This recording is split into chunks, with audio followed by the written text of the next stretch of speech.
कहानी की शुरुआत होती है एक मिनी ट्रक ड्राइवर से, जिसके ट्रक से एक हिरन का हादसा हो जाता है। मगर हैरत की बात यह थी कि इतना शदीद एक्सीडेंट होने के बावजूद वो हिरन मरता नहीं बल्कि उठ खड़ा होता है। उसकी आंखों का रंग तब्दील हो चुका था और अब वो बिल्कुल भी मामूली नहीं लग रहा था। दरअसल ये यहाँ फैले ज़ॉम्बी वायरस की वजह से था, जिसकी चपेट में वो आ चुका था। इसके बाद हम देखते हैं एक शख्स को जिसका नाम है शिव। वो एक कंपनी में फंड मैनेजर है और अपने काम में इतना मशगूल रहता है कि उसकी बीवी से तलाक हो चुका था। अब वो अपनी बेटी स्वान की कस्टडी के लिए लड़ रहा था। स्वान का आज जन्मदिन था, इसलिए शिव उसके लिए तोहफा लेकर आता है। लेकिन जब स्वान वो तोहफा खोलती है तो उसे देखकर खुश नहीं होती, क्योंकि वो वही तोहफा था जो उसके वालिद ने पहले भी उसे दिया था।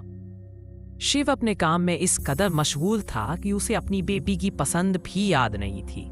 स्वान अपने अब्बू से कहती है कि मुझे अम्मी के पास जाना है। शिव मान जाता है। अगले दिन रेलवे स्टेशन पर बुसान जाने वाली ट्रेन तैयार थी। शिव अपनी बेटी के साथ उस ट्रेन में सवार होता है। उस ट्रेन में कई लोग थे।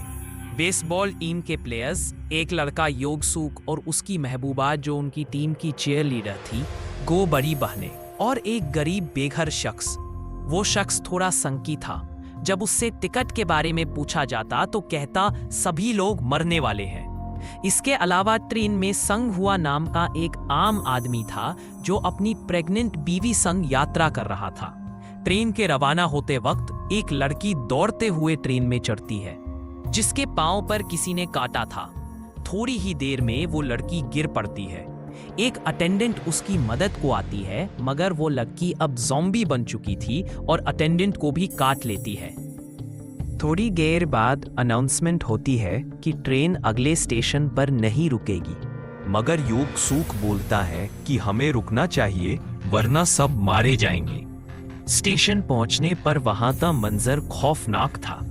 मिलिट्री वाले भी ज़ॉम्बी बन चुके थे। शिव अपने सीनियर से कॉल पर बात करता है। सीनियर कहता है कि मेन गेट से मत उतरना, मेरे आदमी दूसरी तरफ से ले लेंगे।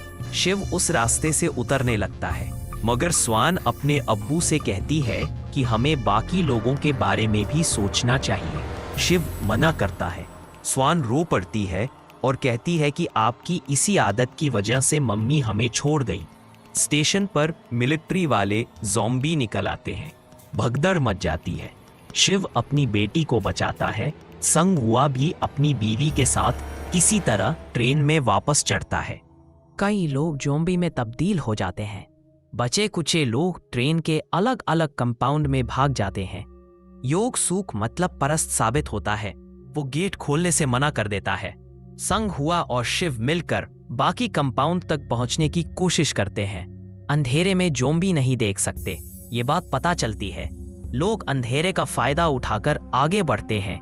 शिव अपनी बेबी से मिलता है, संग हुआ अपनी बीवी से, मगर ट्रेन के दूसरे कंपाउंड में मौजूद लोग इन्हें अंदर आने नहीं देते। बूढ़ी औरत अपनी बहन को ज़ॉम्बी बना देख गुस्से में गेट खोल देती है। सभी लोग ज़ॉम्बी बन जाते हैं। अब शिव संग हुआ की बीवी और स्वान के साथ रह जाता है। आगे रास्ता बंद था, इसलिए दूसरी ट्रेन पकड़नी थी। योगसूक अपनी जान बचाने के लिए दूसरों को ज़ॉम्बियों के बीच फेंक देता है। आखिरी में संग हुआ अपनी जान कुर्बान कर देता है। शिव भी अपनी बेटी और प्रेग्नेंट औरत को ट्रेन में बैठाकर खुद इन्फेक्ट हो जाने पर खुद को ट्रेन से नीचे गिरा देता है। ट्रेन आखिरकार बुसान पहुंचती है। स्वान और संग हुआ की बीवी उतरते हैं। मिलिट्री वाले शूट करने ही वाले होते हैं कि स्वान गाना गाने लगती है, जो वो अपने अब्बू के लिए गाना चाहती थी। मिलिट्री समझ जाते हैं कि ये नॉर्मल इंसान हैं और उन्हें बचा लेते हैं। यह मूवी एक्सप्लेनेशंस पसंद आई है तो लाइक और सब्सक्राइब करना मत